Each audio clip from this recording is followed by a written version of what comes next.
Non, ça ne marche pas au Québec. On tourne en rond. On est dans un cul-de-sac. Il n'y a pas d'idéal collectif profondément humain qui pourrait nous rassembler.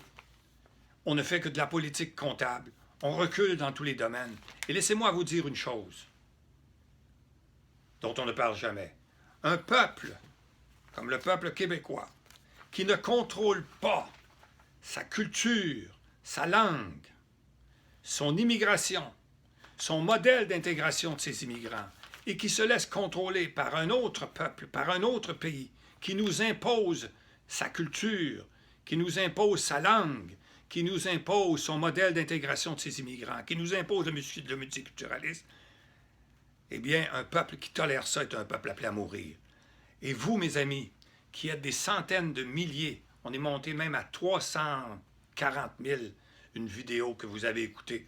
C'est par dizaines de milliers que vous écoutez. Pourquoi vous ne vous choquez pas? Pourquoi vous ne vous révoltez pas? Il faut que vous vous indigniez.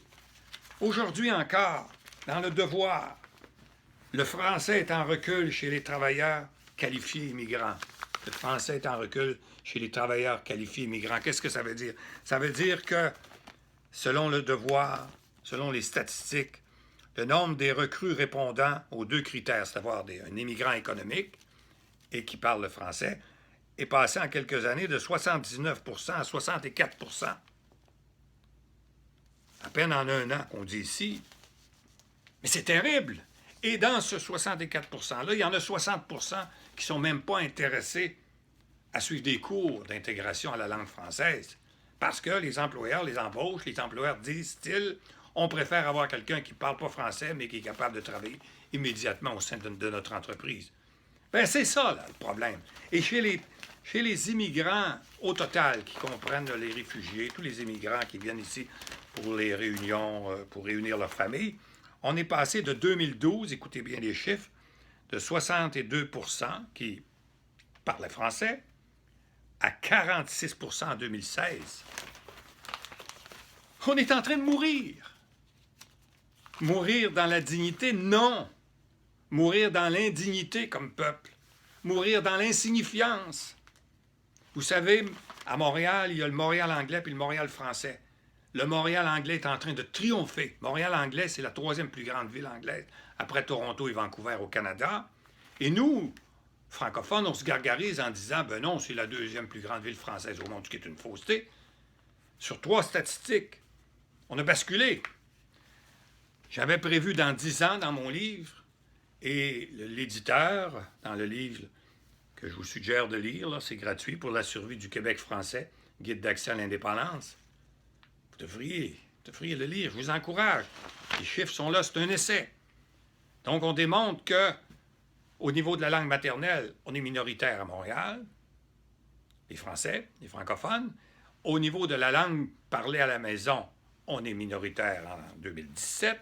Il reste une autre statistique qui est la langue d'usage. Là, il semble-t-il qu'il y aurait plus de francophones le jour qui parleraient français qu'il y a d'anglophones qui parlent ou de parler anglais. Parce que les gens de l'extérieur qui franchissent les ponts, viennent travailler en français, etc. Mais c'est clair que il y a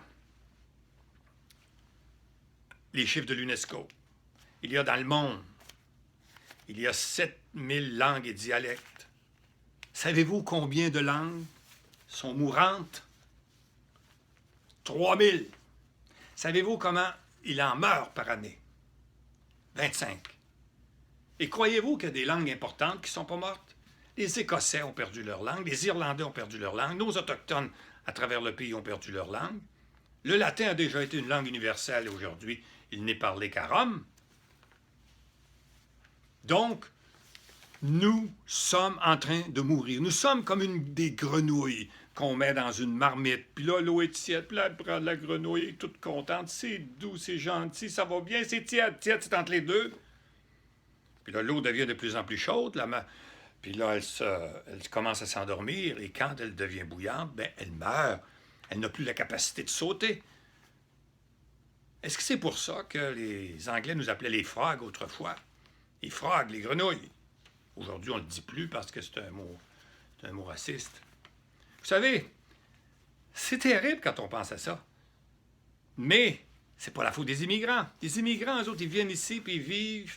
Ils viennent au Canada, qui est un pays anglais, dans une Amérique qui est anglaise, avec 400 millions de population et plus. Puis ils choisissent la langue du plus riche, du plus fort. Puis nous, on n'est que des provinciaux qui ne contrôlons pas notre langue, notre culture, notre immigration, comme je l'ai dit tantôt, notre modèle d'intégration de nos immigrants, qui acceptons tout. Pensez-vous que c'est par hasard que les Canadiens de Montréal ou au Québec, à plusieurs endroits, on chante l'hymne national dans les deux langues, à quelques endroits aussi au Canada? Il n'y a pas un pays au monde qui chante son hymne national dans les deux langues parce que c'est la langue, c'est l'hymne national, pardon, du Canada. Mais pour faire plaisir aux Frenchés, pour faire plaisir aux Québécois, on met un petit bout de français dans l'hymne national. C'est de rire de nous. Mais on ne choque pas. On ne proteste pas, on ne s'indigne pas. Mes amis, choquez-vous. Indignez-vous. Pourquoi vous n'adhérez pas plus? Il y a de l'espoir avec le mouvement Liberté-Nation qui est là pour promouvoir le projet Liberté-Nation, qui, lui, vise à donner aux régions un statut d'État, un gouvernement, un parlement aux 17 régions du Québec, comme on a aux États-Unis, comme on a en Suisse, comme on a en Allemagne avec les Länder, comme on a en Autriche avec les 9 États fédérés d'Autriche, comme on a avec les provinces canadiennes. Donc, oui, il y a de l'espoir, mais non, de Dieu, il faut que vous adhériez. Il faut que vous adhériez au mouvement. Le mouvement Liberté-Nation, j'ai mis 10 ans de mon temps, puis on a toute une équipe, puis on a des personnages qui sont entrés dans le mouvement, mais il faut que vous adhériez en allant sur le réseau www.liberte-nation.com. Et plus on sera nombreux, plus on prendra des décisions importantes dans les prochaines semaines. Mais il y a seulement les gens qui vont adhérer au mouvement qui pourront voter pour participer à ces décisions. C'est pas vrai qu'on va se laisser mourir. C'est pas vrai qu'on résistera pas. Puis les partis politiques, les partis indépendantistes, pourquoi vous ne parlez pas de ça, du parachèvement du pays québécois? Vous dites que les gens ne veulent pas entendre parler de ça. Qui dit ça? Quelqu'un qui a levé la main? Non, non, non. L'indépendance, c'est quelque chose de pur, de noble. Nous, tous les gens, quand on était petits bébés, là, on est venu au monde avec la liberté qui a grandi en nous. C'est pas quelque chose c'est pas une piqûre qu'on nous injecte tout subitement, puis voici, vous serez indépendant à l'âge de 15 ans, vous aurez votre liberté à l'âge de 18 ans. C'est pas une piqûre contre la grippe. C'est inné chez tout le monde de vouloir sa liberté. C'est pur, c'est noble. Et c'est la même chose pour un peuple. Quand il grandit, un jour, il est capable d'assumer ses responsabilités puis de faire son indépendance. Par contre, alors, les péquistes, vous pouvez adhérer au mouvement www.libertenation.com. Je sais que vous êtes tiraillés, vous dites « Ouais, mais je ne peux pas faire ça à mon parti. » Mais votre parti, là, ne travaillera pas pour faire l'indépendance. Il va travailler pour remplacer le gouvernement Couillard, qui est une nécessité. Mais d'un autre côté, ça va de la politique budgétaire. On coupe dans l'éducation pour en mettre plus dans la santé, pour les personnes âgées. L'autre parti, Québec solidaire, va dire non, non, non, nous, on va mettre ça plutôt à telle place. Puis bon.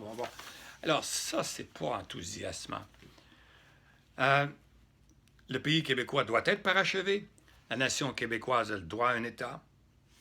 Et vous avez le droit de vous révolter et de vous choquer. À bientôt.